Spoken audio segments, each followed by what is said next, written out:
시청자 비평 플러스에서 YTN을 들여다봅니다. 여러 유명 연예인들에 대한 의혹과 논란이 연말 연예계를 흔들고 있습니다. 관련 내용 YTN은 어떻게 보도하고 있을지 오늘 뉴스 리뷰와이에서 짚어봅니다. 화면 너머의 목소리까지 듣고 답해드립니다. 시청자 톡톡Y로 도착한 의견들 함께 들어보시죠.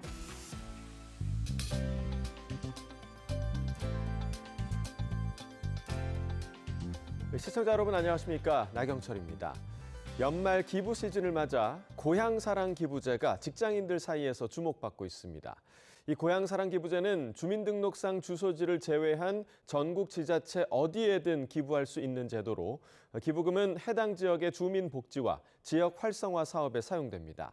세액공제 혜택은 물론 지역을 돕는 동시에 답례품도 받을 수 있어서 관심이 더욱 높아지고 있는데요. 이 고향사랑 기부제는 행정안전부 통합 플랫폼을 비롯해 각 지자체 전용 홈페이지를 통해서 간편하게 참여할 수 있습니다. 자, 연말에 기부할 곳을 고민하고 있다면 고향사랑 기부제의 내용 한 번쯤 확인해 보셔도 좋겠습니다. 그럼 이번 주 시청자 비평 플러스 뉴스 리뷰와이로 먼저 시작합니다.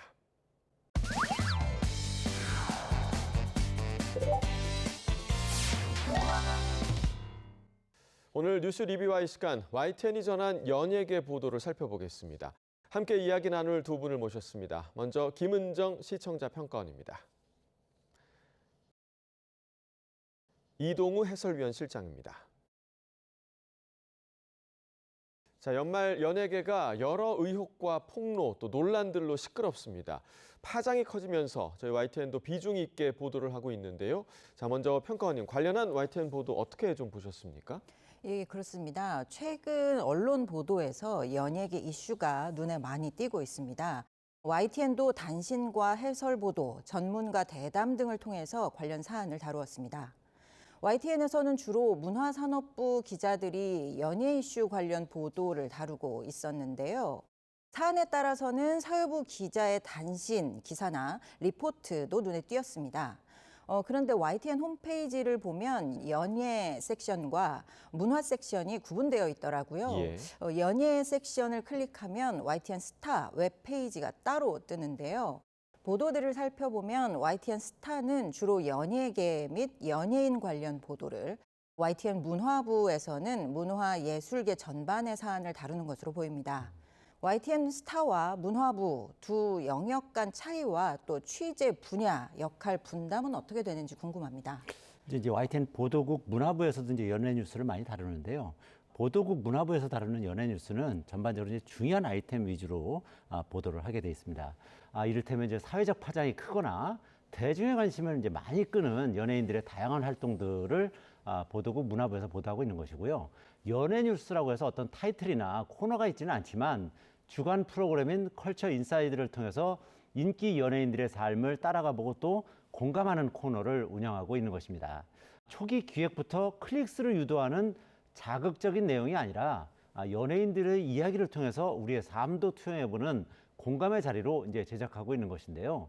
최근에 불거진 이슈인 조진웅, 박나래, 조세호 씨 경우처럼 사회적 논란을 가져온 뉴스가 발생하면 가능한 한 전화 연결로 발빠르게 전하고 있고요.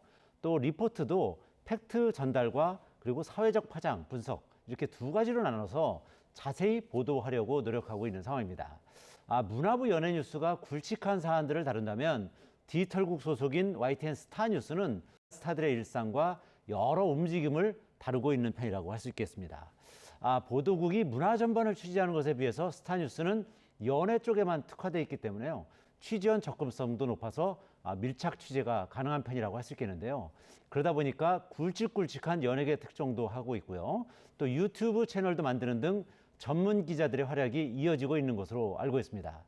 스타뉴스는 YTN 보도국에서는 다루기 힘든 시시콜콜한 연예계의 세부적인 내용을 효과적으로 보도하면서 문화부 기자들과는 차별화된 업무를 하고 있다. 이렇게 말씀드릴 수 있을 것 같습니다. 네.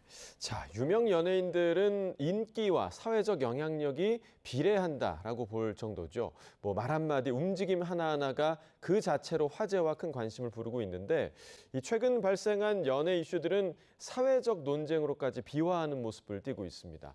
자, YTN은 이런 민감한 부분들을 보도할 때 좀 어떻게 접근하고 있었나요?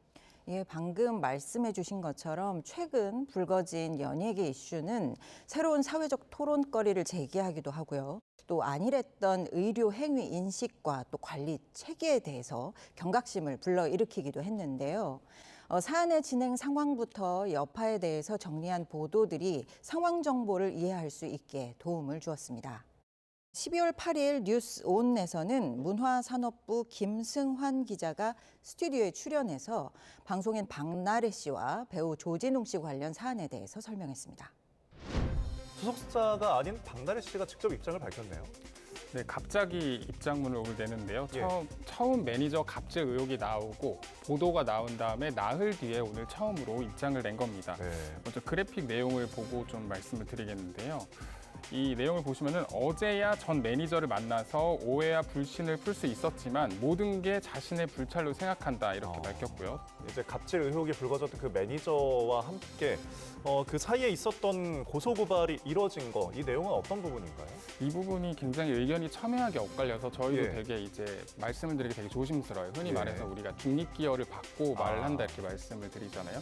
네. 저도 이제 그런 입장에서 말씀을 드리면 첫 번째 의혹은 전 매니저에 대한 갑질과 폭언 의혹이 나온 거예요. 그래서 그간 논란이 되었던 사안과 방송인 또 배우 측의 공식 대응 등을 사실관계를 중심으로 정리했는데요. 특히 방송인 박나래 씨와 관련해서는 매니저와 연예인 간의 의견이 첨예하게 갈리고 있어서 확실한 사실관계가 밝혀지기 전까지는 신중해야 한다는 입장을 분명히 하면서 해설한 점이 인상적이었습니다. 배우 조진웅 씨 관련 사안은 미성년 시절의 범행이 성인이 된 뒤에도 영향을 미쳐야 하는지를 두고 우리 사회에 새로운 의제를 제기했는데요. 논란 하루 만에 조진웅이 은퇴를 선언하자 10대 시절 일을 이유로 배우 활동을 그만두는 결정이 적절한지를 두고 의견이 엇갈리고 있습니다. 청소년 쉼터를 만들어 소년범 교화에 힘쓴 송경용 신부도 그 시절을 들춰내 오늘의 시점에서 판단하면 그 아이들은 살아있어서도 안 된다고 꼬집었습니다. 박유아 세종대 명예교수는 배우는 사람들 환상을 만족시키는 직업이라며 더는 환상을 품을 수 없게 됐으니 그만두는 건 현명한 결정이라고 말했습니다. 김승환 기자는 조진웅 씨의 은퇴를 두고 충돌을 하고 있는 두 가지 입장, 과거의 과오를 덮을 수 없다는 찬성 입장과 10대 시절 일을 지금 비난하는 것은 적절치 않다라는 반대 입장을 정리해서 사안의 이해를 도왔습니다. 12월 10일 뉴스타트에서는 안진용 문화일보 기자를 전화 연결해서 연예계 이슈에 대해서 문답하는 시간을 가졌습니다. 최근 문제가 되고 있는 사안 전반에 대한 앵커의 질문에 답했는데요. 자, 조진웅 씨, 박나래 씨, 조세호 씨까지 동시에 논란을 겪고 있습니다. 연말 방송가 분위기도 궁금한데 어떻습니까? 일단 굉장히 뒤숭숭하죠. 정말 주요 연예인들, 단순히 그리고 그 연예인 개인의 이름뿐만 아니라 그들이 참여한 굵직한 작품들이 있기 때문에 이런 프로그램들에도 지금 여러모로 제동이 걸렸거든요. 사회적으로 강력 사건이 발생했다고 해서 그 사회 전체가 문제 있는 것처럼 매도되면 안 되는 것처럼 몇몇 연예인들의 이런 비위 행위에 대해서는 그 자체만 놓고 판단을 해야지 연예계 전체가 마치 그런 곳인 것처럼 생각하는 거, 이런 이미지가 생기는 거는 경계해야 됩니다. 제시된 모든 질문에 대해서 상세한 정보를 제공하고 또 현재 방송가 분위기도 전달해서 연예 전문 기자라는 특수성과 전문성에 대해서 다시 한번 생각하게 되었습니다. 네. 자, 전문 기자와의 대담 외에도 문화평론가와 변호사가 출연해서 이 전문 영역에서 평론가 해설을 집중하기도 했는데 시청자들의 좀 이해를 돕는 부분이 됐을까요? 그렇습니다. 화제가 되고 있는 연예계 이슈 중에는 고소, 고발로 이어져서 수사와 법정 공방을 벌이게 된 건도 있고요. 미성년자 시절 범법 사실을 어떻게 적용하고 해석해야 하는가 논쟁이 일고 있는 부분도 있습니다. 대중문화평론가와 법률가가 출연한 전문가 대담은 전문 정보를 전달해서 보다 적절한 맥락에서 이 사안을 이해하도록 도왔습니다. 1인 소속사로 나오면서 바로 대중문화산업법에 근거한 등록을 그 매니저들이 했을 거라고 생각을 했다는 거죠. 근데 그걸 진행하지 않다가 이제는 뒤통수를 치고 있다, 이런 주장을 갖다가 좀 하고 있는 것 같아요. 그런데 이 부분은 상당히 민감한 내용입니다. 이 대중문화예술기획법에 의해서 이렇게 바뀐 지 벌써 10년이 넘었어요. 예. 보도한 기자 그리고 매체가 고발을 당했는데 어떤 혐의입니까? 일단은 지금 소년법 제70조 위반 사항이 있다라고 고발을 당한 상황입니다. 소년법 제70조에 따르면 관계기관이 소년 사건 조회에 응하는 것에 대해서 엄격하게 금지가 되어 있습니다. 그러니까 다만 한 가지 아쉬운 면이 있었습니다. 법률가에는 법률 관련 사안을, 문화평론가에게는 문학에 관련 해설을 들어야 전문 지식이 될 텐데요. 간혹 그 영역이 뒤섞이는 일이 있었습니다. 대중문화평론가가 법률 관련 해설을 한다거나 법률가가 문화예술계 관련 조언을 하는 부분이 있었습니다. 대리합 처박 정황까지도 좀 의혹이 제기되고 있는데 이것들이 다 의료법 위반인 거죠? 그렇습니다. 그래서 수액자서 같은 경우에도 정당한 의료인과 적절한 이유가 아니고 예. 이 의료기관 바깥에서 이 수액조사를 받게 되면 불법이죠. 그래서 무면의 의료 행위 같은 경우에는 마찬가지로 5년 이하의 징역 또는 5천만 원 이하의 벌금에 처해지게 되고요.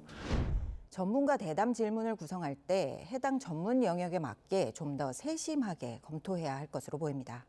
모든 직업인은 자신의 영역에서만큼은 다 전문인이 아닐까 합니다. 보도의 공신력에도 영향을 줄 수 있는 사안이니만큼 적절한 전문가 섭외와 인터뷰 또 그 활용을 부탁드립니다. 네. 자, 이 연예 뉴스의 경우에는 가벼운 가십거리가 재생산되는 방식으로 소비되기 때문에 이 확인된 내용을 바탕으로 한 전문가 발언에 특히 더 무게가 실리게 되는 경우가 많죠. 하지만 보도 경쟁이 과열되면서 자칫 선정적이거나 확인되지 않은 내용도 포함되는 그런 문제가 생기기도 하는데요. 자, 이런 점에서 볼 때 이번 연예계 논란을 다룬 YTN 보도 좀 어땠습니까?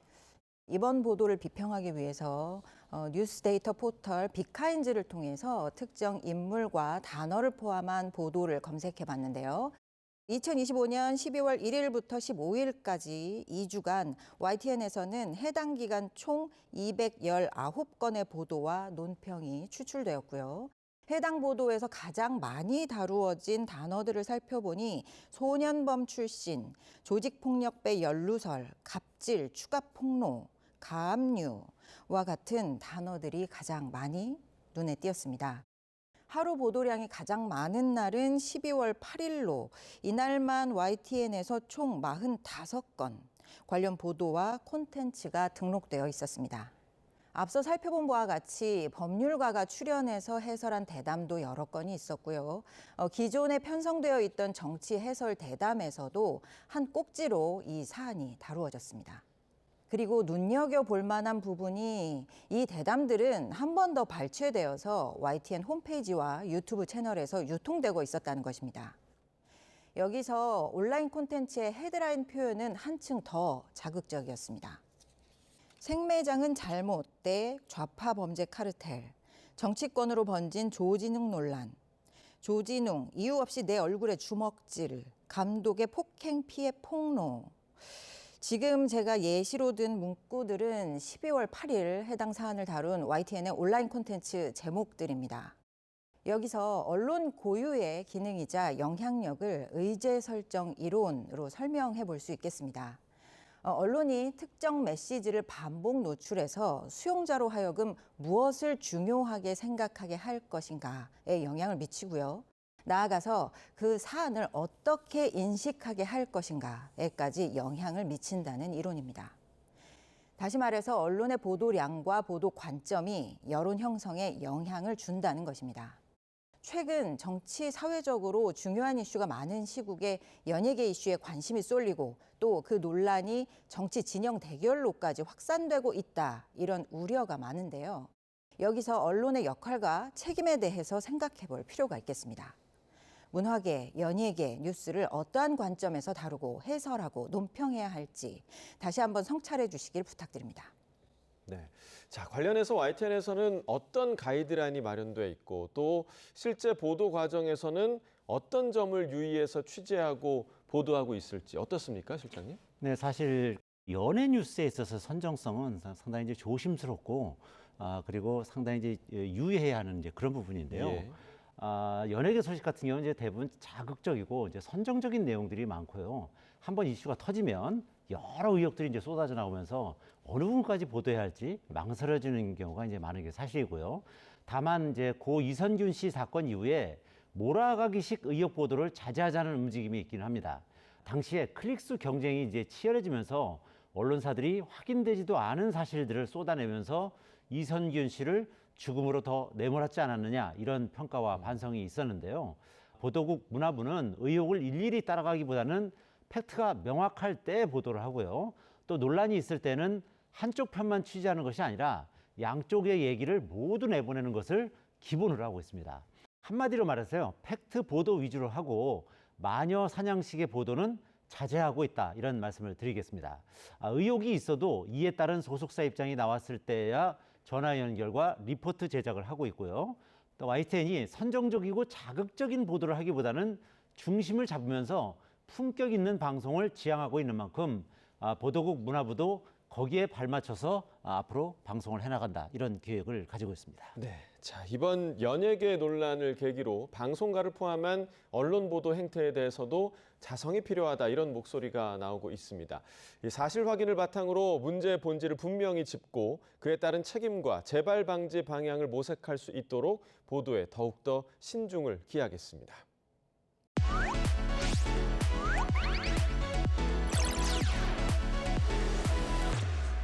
시청자의 알 권리와 보도 가치의 향상을 위해 노력한 방송을 꼽아보는 디딤돌 뉴스 시간입니다.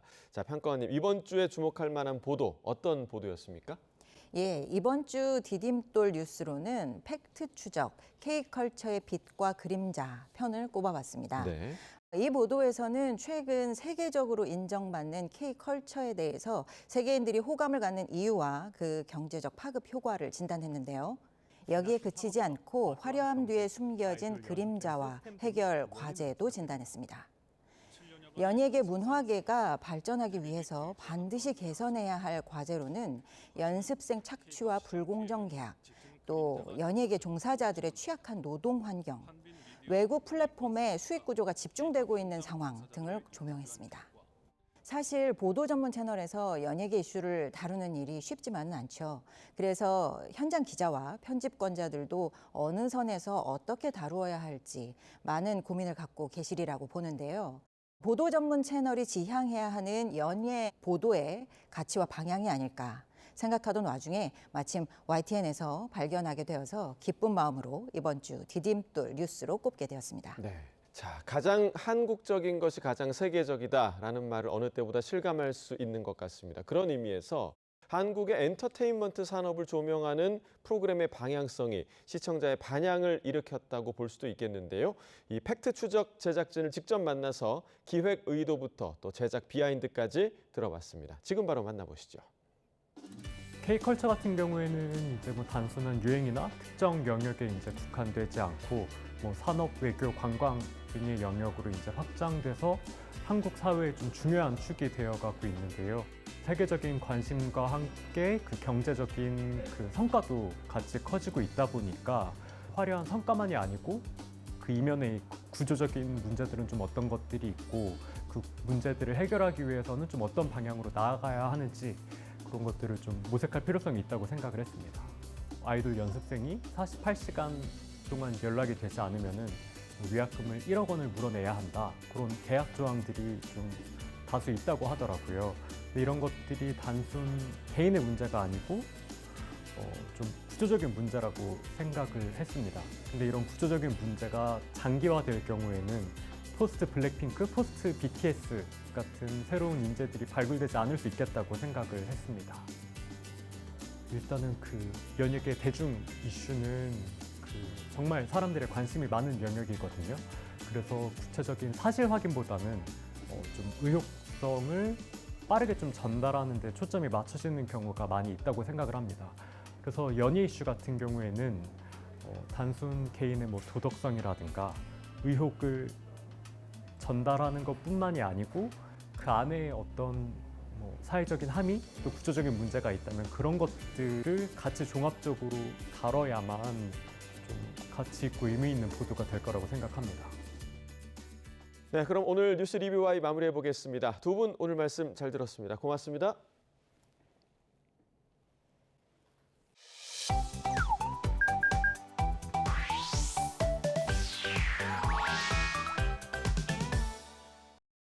YTN을 향한 시청자 의견이라면 모두 귀 기울여 듣고 답하는 시청자 톡톡 Y 시간입니다. 오늘 주목한 시청자 의견을 AI 앵커 Y고가 소개해드립니다. 지금 바로 만나보시죠. 안녕하세요. AI 앵커 Y고입니다. 오늘의 첫 번째 주제는 국제유가에 대한 시청자 의견을 들어봤습니다. 자세한 내용 보도 먼저 확인해 보겠습니다.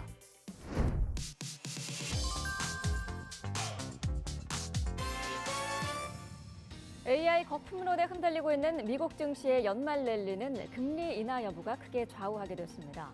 미국 증시를 두고 금리 인하와 국제 유가가 어떤 영향을 미칠지 짚어본 리포트가 있었습니다. 권영희 기자입니다. 최근 서부 텍사스산 원유는 1배럴에 $60 아래로 떨어졌습니다. 코로나19 팬데믹 완화에 이은 공급 과잉이 원인입니다. 최근 미국 정부의 원유 시추 확대 정책과 우크라이나 전쟁 종전 분위기도 한몫했습니다. 유일한 불안 요소는 베네수엘라입니다.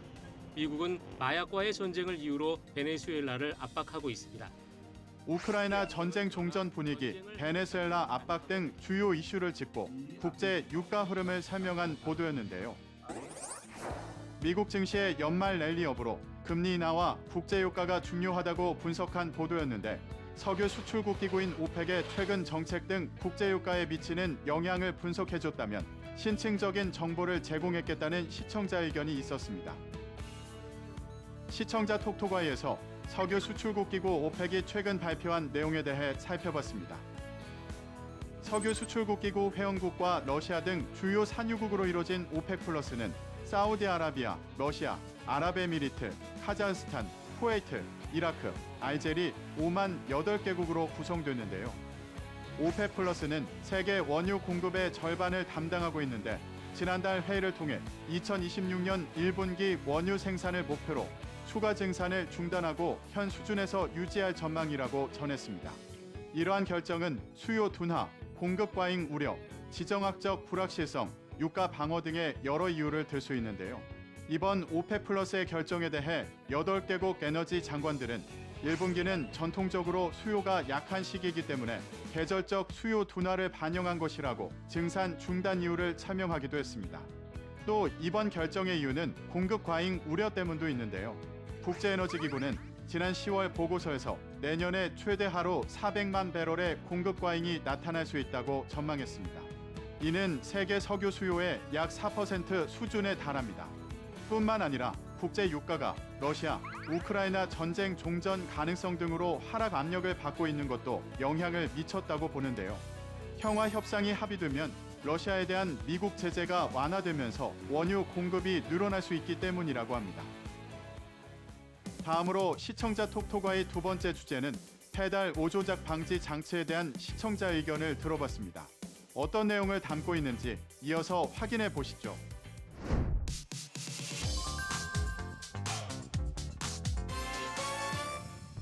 최근 브레이크 대신 가속 페달을 잘못 밟아 차량이 돌진하는 사고가 잇따르면서 시민 불안이 커지고 있습니다. 최근 페달 오조작으로 추정되는 사고가 발생하면서 페달 오조작 방지 장치를 직접 경험하고 소개한 보도가 있었습니다. YTN은 이 장치가 실제 설치된 차량에 탑승해 어떻게 작동하는지 직접 시험해봤습니다.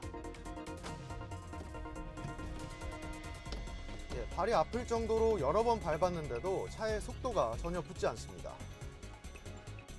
시속 15km 이하로 주행하다 강하게 엑셀을 밟거나 엔진 회전수가 분당 4,500회 이상으로 급격히 올라가면 페달 오조작으로 인식되는 겁니다.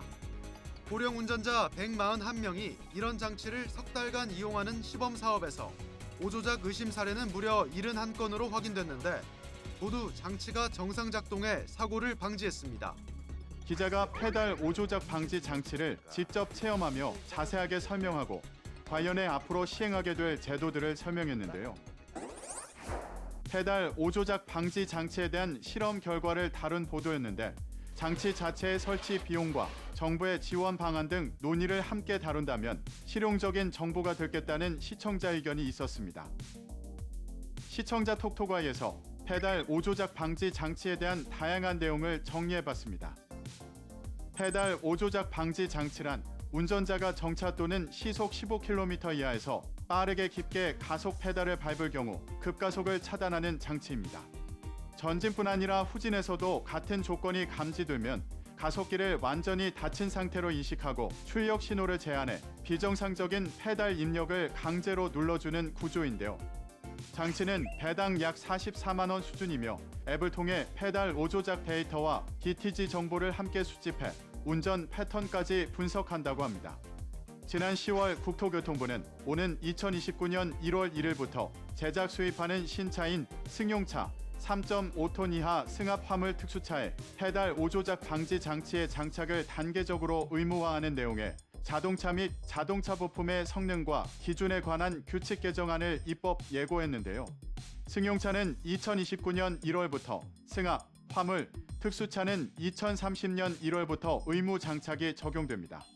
국제사회의 사례를 살펴보면 유엔은 2025년 6월 페달 5조작 제어 국제기준 UN R175를 반영했고 일본은 자국차 2028년 9월, 수입차 2029년 9월부터 의무 장착을 시작하는데요. 한국이 추진 중인 의무화 시점 역시 국제기준과 일본 사례, 국내 기술 개발 여건을 감안해 정해졌다고 합니다. 마지막으로 오늘 시청자 톡톡아의 세 번째 주제는 테트라포드 사고에 대한 시청자 의견을 들어봤습니다. 이어지는 내용도 지금 바로 만나보시죠.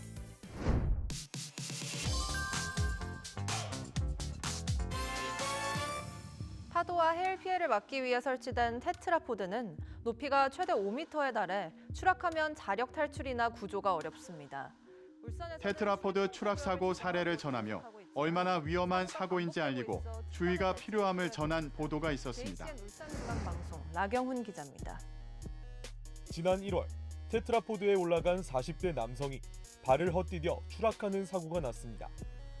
앞서 지난 1일에도 슬도 방파제에서 60대 남성이 테트라포드 사이로 추락해 구조됐습니다.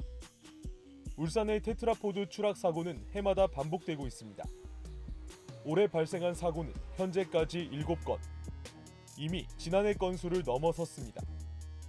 특히 지난해 5건 중 2건은 사망사고였습니다. 울산에서 발생한 테트라포드 사고에 대한 건수 등 상황을 알리고 해마다 반복되고 있다는 점을 짚었는데요. 테트라포드 추락 사고의 위험성에 대해 다룬 보도였는데 울산 사례뿐 아니라 다른 지역 사례와 대응까지 함께 다뤘다면 더욱 유용했겠다는 시청자 의견이 있었습니다. 자세한 내용을 보충하기 위해 시청자 톡톡아이에서 다른 지역의 테트라포드 사고 사례를 살펴봅니다. 보도에 나온 테트라포드 사고는 울산뿐 아니라 다른 지역에서도 지속적으로 발생하고 있습니다. 테트라포드란 콘크리트 구조물로 주로 파도나 해일에 의한 피해를 막기 위해 항구의 방파제 좌우 바닷속에 설치하는 것을 말하는데요. 지난 5년간 강원 지역에서 발생한 테트라포드 안전사고는 총 58건으로 7명의 사망자가 발생했습니다. 이는 전국 17개 시도 중 가장 많은 사고 건수와 사망자 수인데요. 올해도 지난 8월까지 강원도에서만 8건의 안전사고가 발생했습니다. 해양수산부는 2020년 항만구역 내 테트라포드에서의 잦은 안전사고 발생에 대응하기 위해 항만법을 개정하고 출입통제구역 지정제도를 도입했는데요. 강원 지역엔 동해 묵호항 북방파제 일대 등이 해수부 관할 출입통제구역으로 지정돼 있습니다. 동해해양경찰서도 지난 9월 4일부터 동해 천곡항과 삼척 임원항을 방파제 출입통제구역으로 지정하고 운영 중입니다. 제주해양경찰서와 서귀포해양경찰서는 지난달 제주 해안 전역에 걸쳐 연안 안전사고 위험 예보제 주의보를 발령했는데요. 해경은 항구와 포구 등 연안 순찰을 통해 테트라포드 및 갯바위 낚시 행위 등에 대한 계도 활동과 임명 구조함 등 안전시설물 점검, 출입 통제구역 해양사고 예방 활동을 한다고 합니다. YTN 방송의 부족한 부분을 채우는 시청자 톡톡아이 시간. 다음 주도 다양한 시청자 의견과 함께 돌아오겠습니다.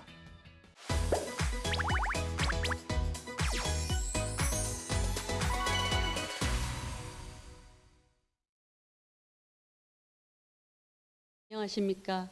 2025년 12월 YTN DMB 시청자위원회 회의를 시작하도록 하겠습니다. 이 프로그램에서는 1902년 하와이 이주로부터 시작된 한인 이주사 120년, 재외동포 700만 시대 동포들의 삶에 관한 이야기를 다루고 있습니다.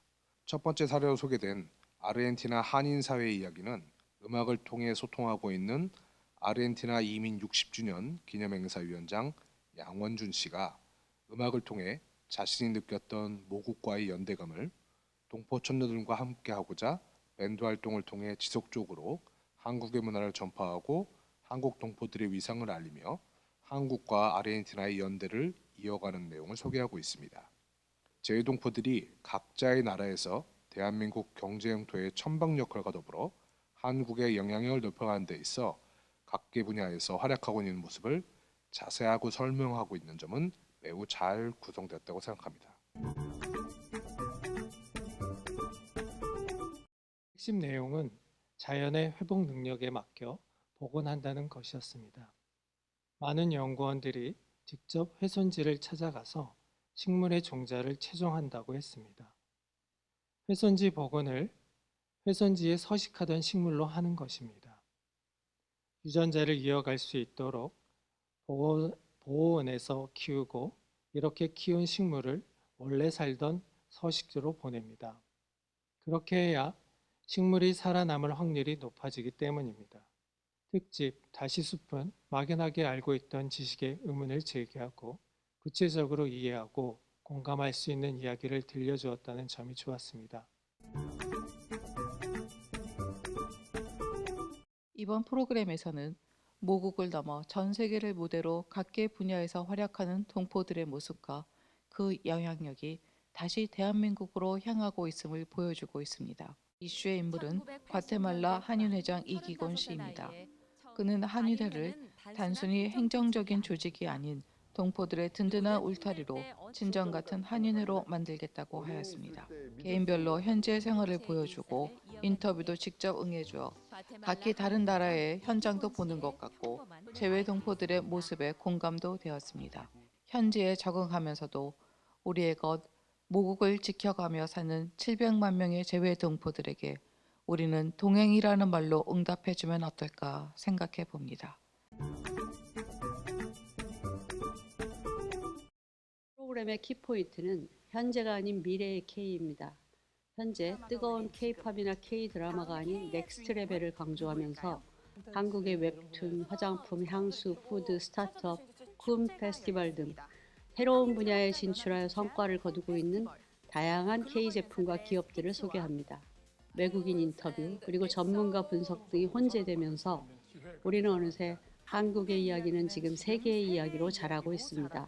우리는 지금 K 중입니다. 라는 마무리 멘트에 고개를 끄덕이게 됩니다. 넥스트 레벨이라는 표현으로 새로운 K 영역에 초점을 맞춰 구성했다는 점에서 식상함을 벗어난 시험적 기획이라는 생각이 듭니다. 이 프로그램은 산불로 인해 상처받은 숲과 사람들의 회복에 대한 내용을 다루고 있습니다. 산불로 인해 경제적인 상처를 입은 지역 사람들이 산불로 상처 입은 숲에서 나는 송이를 다시 채취할 수 있도록 정부의 관련 기관에서 송이균을 배양하여 어린 소나무에 접종한 후 다시 그 숲에 심거나 송이를 대체할 수 있는 복령을 재배할 수 있도록 지원하는 모습들도 보여주고 있습니다. 이러한 방송의 내용은 숲을 보존해야 하는 이유가 단순히 환경적인 문제 때문이 아니라 숲에서 나는 임산물을 통해 생계를 유지해야 하는 사람들의 경제적인 문제 때문이기도 하다는 현실을 깨닫게 해주었습니다. 우리에게는 700만 해외 동포가 있습니다. 오늘 제가 토론하고 있는 특집의 제목도 나의 두 나라 이야기입니다. 이민자들이 스스로 또는 부모의 선택으로 갖게 된 두 번째 나라에서 활약하면서도 떠나온 첫 번째 나라와의 끈을 놓지 않고 같은 동포들끼리 타향살이의 외로움의 무게를 서로 나누고 떠나온 나라에 대한 그리움과 끌림을 공유하고 한국의 위상을 높이는 데도 기여하고 있는 한인회의 활동을 살펴보았는데 어쩔 수 없이 가끔씩 밀려오는 말할 수 없는 외로움과 쓸쓸함의 무게를 느껴보는 한 사람으로서 세계 각국에서 한인 사회를 위해 애쓰고 계시는 많은 한인 리더분들께 새삼 감사를 느끼는 시간이 되었습니다. 우선 따뜻한 색감과 질감 있는 촬영은 뉴욕의 일상 속에 스며든 K-문화의 현재를 세련되게 포착했습니다. 중간중간 재치 있는 자막과 리듬감 있는 편집은 예능적 활력을 더해 시청 몰입을 높였고 현장의 매장, 거리, 팬 인터뷰를 곁들여 현지에서 체감되는 K의 온도를 전달하려는 시도 역시 돋보였습니다. 다만 이번 회차가 쿰 페스티벌 출연진과 무대를 중심으로 전개되면서 다수 브랜드가 모자이크 처리되는 반면 해당 페스티벌의 로고와 명칭만 반복 노출된 구성은 행사 협찬 혹은 브랜디드 컨텐츠인가 보도 다큐멘터리인가 라는 경계선을 흐리게 만들었습니다. 이상으로 2025년 12월 YTN-DMB 시청자위원회 회의를 모두 마치도록 하겠습니다.